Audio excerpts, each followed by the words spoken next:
Hi, I'm Adrian, and as a landscape and travel photographer, I get to travel a lot. Often I get asked the same question over and over again. Hey, you're a photographer, what camera should I buy? Or, I'm about to go overseas, what camera should I take? well, this video is for those new to photography wanting the answer. So what makes a great travel camera? Well, your average traveller wants a camera that can take good quality photos, is light, reliable, won't cost you a fortune, and at a pinch can take some video. Let me introduce you to the camera that I personally use for holiday snaps when I'm not shooting professionally. The Sony RX100 Mark III, 20.1 megapixel stills, 3-inch tilting flip screen, 24 to 70mm f1.8 to 2.8 Zeiss lens, and full HD video. Now, one thing I need to get clear is this video actually isn't sponsored by Sony in any way. I bought this camera about 3 years ago. I'm making this video as a guide to help you pick an awesome travel camera. Now, to show you how this camera performs, I'm actually turning tourist today. I'm visiting a local tourist attraction and I'm going to use the Sony RX100 Mark III to capture everything. Let's go and see what it does.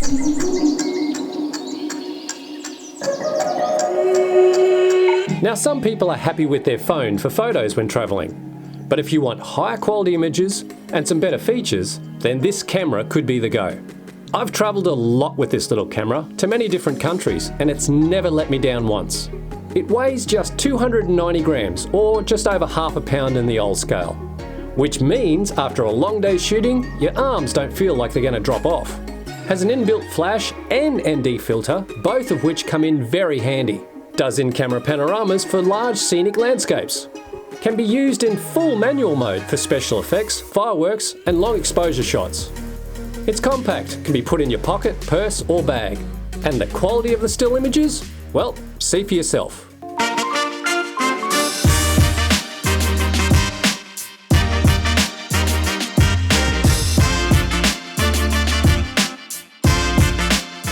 The thing that really surprises me about this little camera is actually the video that I get out of it. It's got inbuilt stabilization, it shoots full HD 1080, it's up to 60 frames a second. Now, a lot of you are saying, yeah, but that's not 4K. But the thing is, there's just something about the picture quality that comes out of this little camera. It's certainly good enough for travel and holiday videos.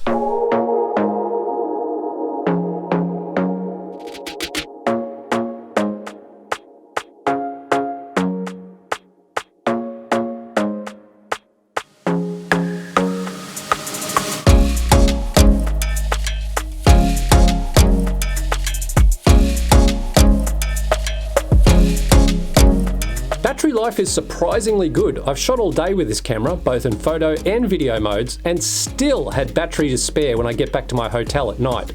Too bright to see the rear screen? No problem. With this model, Sony introduced the pop-up EVF, or viewfinder, that allows you to compose your shot without any hassles of glare. Now granted, it doesn't have as big a zoom reach as the Mark VII, which has 200mm. But if I had to choose, I'd go for the faster lens any day of the week over zoom reach, because you use it so much more often in low light situations.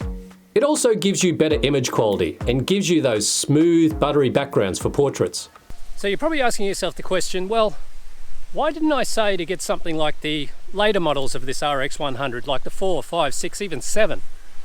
Well, it's simple. Price. I'm trying to save you money here. The latest and greatest always doesn't mean that it's the best.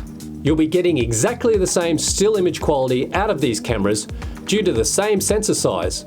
And in some cases even better due to the Mark III's faster aperture of f1.8 compared to the f2.8 on the Mark VII. In the US, the Mark VII retails at the moment for around $1,300, yet the Mark III retails for around $600. That's less than half the price for basically the same 20.1 megapixel image quality. Here in Australia, the Mark VII retails for close to $2,000, yet the Mark III retails at $800. Again, less than half the price. But what about a DSLR or a mirrorless camera? Wouldn't they have better quality when it comes to stills and video? Well, in some ways, yes. But... oh, look at that!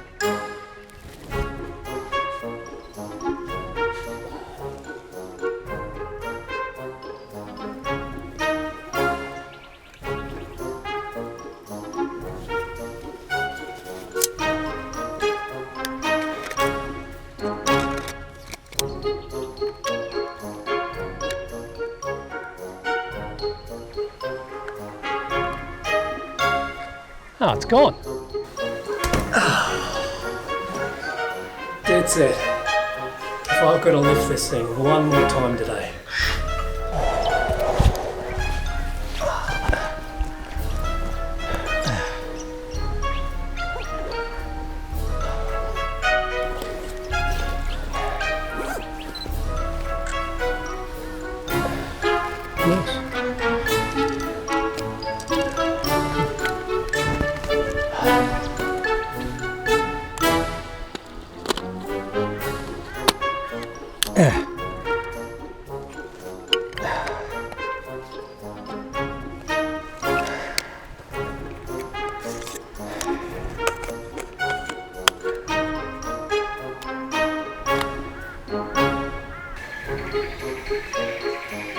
Yeah, what's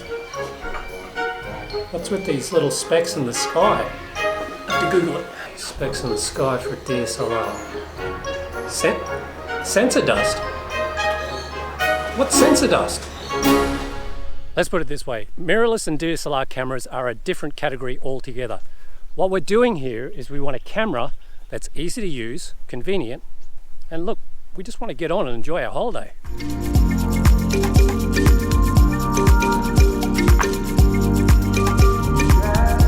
At the end of the day, I know what I'd put my hard-earned cash on. The Sony RX100 Mark III doesn't really have all the bells and whistles that some of the later models have, but coming in at basically over half the price, getting the same still image quality, well, to me, that's a no-brainer. Thanks very much for watching. Always feel free to subscribe to my channel if you haven't already, and I'll see you next time.